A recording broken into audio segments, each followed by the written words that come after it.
studying the stars, and during that last eclipse, when the sun was blocked completely by the moon, I noticed that it is actually the sun that is in the center of the galaxy, not the Earth. The Earth is round, and it and everything else rotates around the sun. And with that thought, Galileo changed the world. It is now commonly accepted as truth that the Earth is round and that everything rotates around the sun, which is at the center of the galaxy. Well, duh, everyone knows that. Of course, that's the truth. Now let's look at some common truths that everyone had to deal with on their day-to-day basis regarding health and medicine. For the time span predating the birth of Christ and continuing up through the early 1900s, the accepted truth for over 2,000 years was that the body was composed of 4 elements, or 4 humors, as they were referred. They were blood, phlegm, yellow bile, and black bile. If these 4 humors were in harmony, then you had perfect health. However, if there was too much of one, it had to be removed in order to be in balance with the other 3. Blood, unfortunately, was the only one of the 4 humors that you could get too much of. So if you had any pain, illness, depression, or disease, the truth for 2,000 years was that you had too much blood. So you just had to get rid of some of it. It was called bloodletting. Now let's jump back into a time machine and go to Germany in the year 1858 and see what people have to say about it. Everyone knows that if you're sick, you just have too much blood and need to get rid of some of it because the humors are not in harmony. Well, duh. We've known that for 2,000 years. Once you relieve yourself of those 16 to 30 ounces of blood, a kind of euphoria sets in. It has to be the humors getting back into harmony. That's not news. Just ask anybody. Of course, that's the truth. I don't know, guys. I've been studying the human body for a while now, and I think that it's made up of cells, not humors. Because of this new idea, this new truth, bloodletting seems barbaric. We should not do that anymore. Of course, that's the truth. Who is that guy anyway? That's Rudolf Virchow. He's pretty much the smartest person on the planet. He's known as the father of pathology and pioneered the theories of cells, invented modern autopsy procedures that will still be used 100 years from now. Despite the milestones that Virchow made, bloodletting continued to be recognized by medical journals and practitioners through 1927. Starting 1500 BC and continuing through just 100 years ago, mercury was the cure-all drug for everything. It's the truth. For 3,400 years, everyone knew and accepted this as fact. Of course, nowadays we know that mercury is highly toxic, so we have a new truth about mercury now. It was replaced by a new product created by the Bayer Aspirin Company in 1898.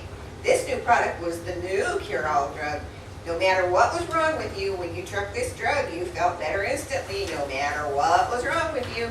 In fact, it was so accepted as truth that it was sold over the counter, all over the world, until 1917. This drug's called cocaine. We have a different truth about that drug today. In the first half of the 1900s, if you went to see your psychiatrist and complained of being depressed, there was a cure that you were presented with. The psychiatrist would just grab his ice pick and mallet, insert the ice pick into your eye socket, tap it a few times with the mallet, setting the 10-inch metal shaft into the front part of your brain. Then he would just wiggle it around a bit, and then a bit more to scramble things around. There were over 70,000 procedures done like this in the U.S. alone.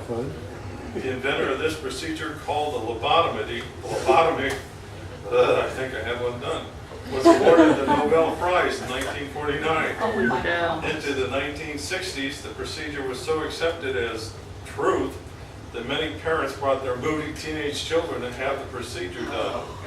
I could relate to that. There are literally thousands of examples through our history of this planet where a very strong and accepted truth have continued to change. In the past 100 years, we have dramatically changed our collective truth regarding females, minorities, civil rights, economics, religion, spirituality, medicine, science, and technology. Each one of these thousands of changes in truth was brought about by someone who wasn't afraid to look for, find, and express their own truth. What is your truth? And how might it change your world? And if shared, how might it change the world we all share?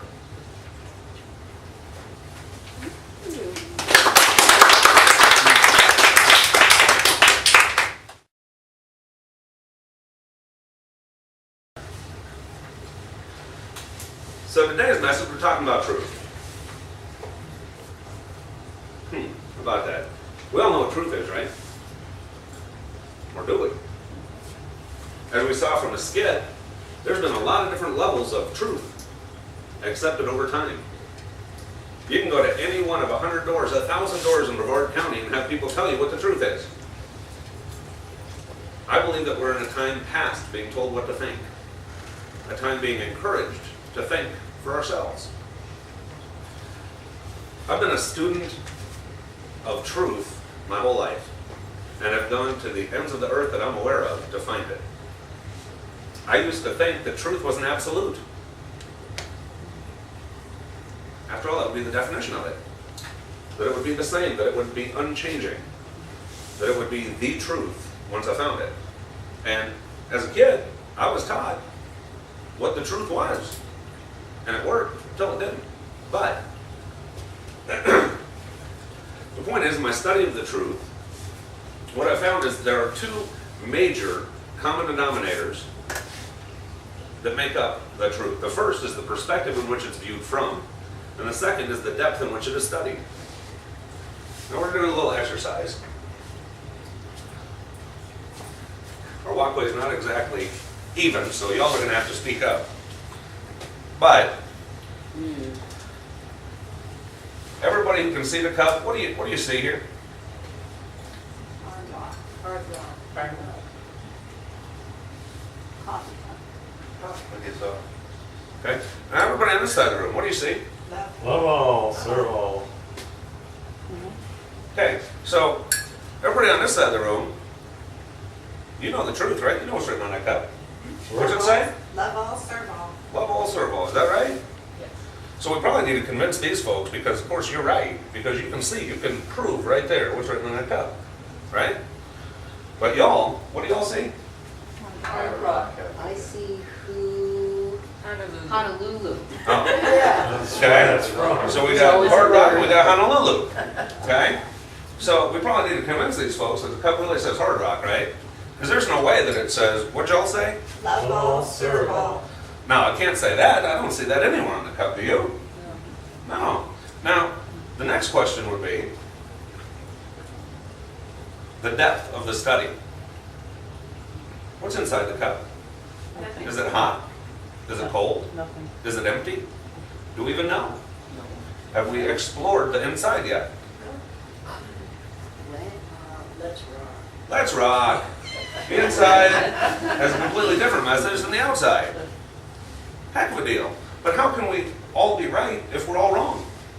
These folks over here can say, no, it says Hard Rock, and they can swear to it. They can pass a lie detector test. These folks over here, Love all, serve all.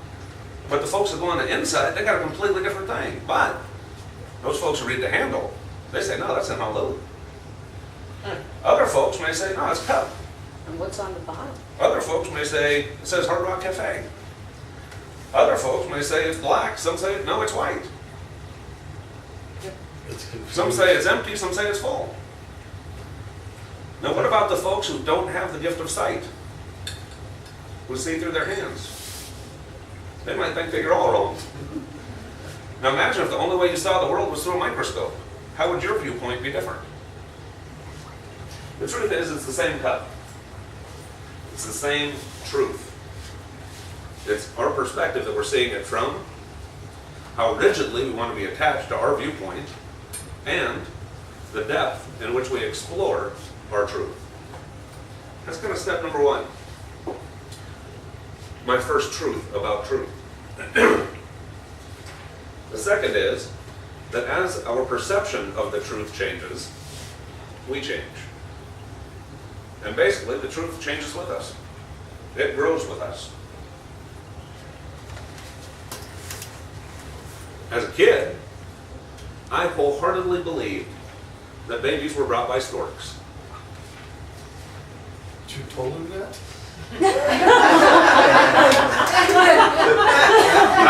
fairly inquisitive, and it probably shut me up. But all the Tom and Jerry cartoons that I watched as a kid had the stork bringing the babies. And so whether she told me or not, Tom and Jerry did. And Tom and Jerry, of course, were like Buddha and Yoda of the day. They knew everything. So I believed wholeheartedly that a stork brought the kids. Later, had a little different understanding about how babies came into the world. And later, now being adopted just 6 months ago, a year ago almost, a very different understanding what it is to be a father, or what it is to be a son. Marrying a woman with 5 kids changed my opinion on that dramatically. Getting adopted did too. What makes a parent? Those truths all changed. From a stork to sex, to a spiritual concept, into what the biology means or doesn't mean, as to what makes a parent or makes a person a parent. That's the next part. What we used to believe, our old truth, is no less valid than it used to be when we believed it, just because we have believed something new or have a new truth. Think about that one for just a second. The truth that you used to believe, very few of us were born into the thought process we have right now. Very few of us were raised in the thought process that we have right now, which means we used to have a different one. And whatever that different one used to be, at some point worked for us. In some cases, it worked for us for a long time, which is why we held on to it. But the world says there can be only one truth. So, if I used to believe this and I don't believe it anymore, then it's got to be false in order for this new truth to be true. I completely disagree. I believe that the truth that used to be is just as valid whether I believe it or not. As is the new truth that I embrace. Now let me make that more real to you. For a long time, I was a hardcore fundamentalist Christian, and I loved it. I loved it. I had so much fun. My whole world changed around. I had a cool group of friends. I had all these activities I did. I felt like I was getting spiritually fed every week. It rocked. I loved it. Until I didn't. Until it quit working. Until the questions I was asking didn't have answers. But just because I outgrew a philosophy or a belief system, I outgrew a truth, doesn't mean that truth is any less valid. There are millions of people on that path right now who will attest to the amount of truth that it is, and it's transformative for them. It is life-changing for them. And that's wonderful. It is still a truth, a way to find God. I've got some friends over here who are Buddhist, who take a completely different philosophy to find God. They have a different truth. It's no less valid either. Each level of truth remains truth whether we believe it or not. Wow, that's trippy stuff. Now, the next thing I found about truth was, as we honor our old truth and our new truth, both of those truths honor us. When we struggle against it, it struggles against us. When I was stepping out of traditional Christianity into New Thought, metaphysics, whatever you want to call it, my different form of truth, my different form of spirituality, for a while I struggled with it. Because I believed I was supposed to be over here, but it didn't fit anymore. It's like a pair of pants I couldn't get on. And over here didn't feel quite right yet. Even though inside I knew it was my truth. Inside I knew it was true. I was conditioned to think these other things. And as long as I struggled against it, as long as I had to know I'm in the truth now, and that's not the truth anymore, I struggled against it, and struggled against me. And everybody in my world showed up to show me that contradiction inside me. So what the heck are you doing? Why are you doing this? Why are you doing that? You know this is the truth. You believed it for 20 years. What's wrong with you, kid? Come back. Come back to the fold. And I had it easy. There are some religions, some old thought processes, some old truths that are very inclusive. Though when you don't believe that truth anymore, your family doesn't have nothing to do with you.